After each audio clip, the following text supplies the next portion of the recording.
sumasagot yung manliligaw mong si Carlo? Ewan, mukha naman siya mabait. Mukhang malinis. May pera naman. Pero wala eh. Hindi ko siya gusto.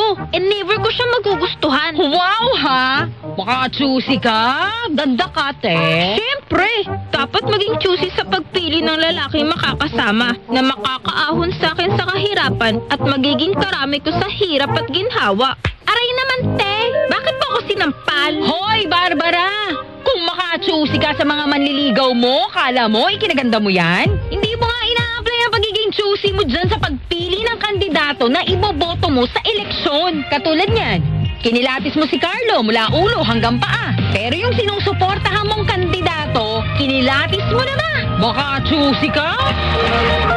Katulad ng pagpili ng iyong the one, kilatisin at busisiin ding maigi ang napusuan mong kandidato bago ibigay ang matamis mong oo. Hindi masama maging choosy, basta't kinilatis mong mabuti.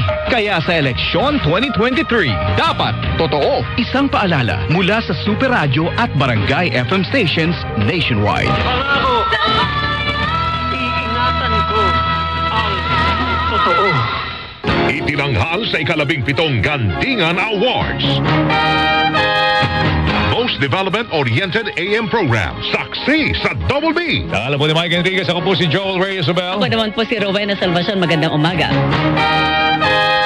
Most Development-Oriented Radio Plug. Kortesiya na, disiplina pa. Para maging ligtas ang biyahe, huwag pagsabayin ang paggamit ng cellphone at pagmamaneho. Kortesiya na, disiplina pa.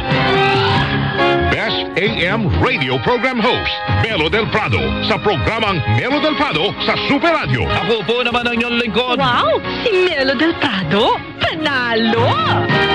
Best Field Reporter, Iza Avendaño Umali. Sa gitna ng mataas na presyo ng mga bilihin at marami sa ating mga kababayan yung hirap pa rin sa buhay. At most participatory program, Anong sa inyo? Sa palatuntunang Anong sa inyo? Kayo po ang broadcaster. Sa palatuntunang Anong sa inyo? Kayo po ang anchorman. Sa palatuntunang Anong sa inyo? Ang seho ninyo ang mahalaga. Maraming salamat sa inyong pagtitiwala, mga kapuso.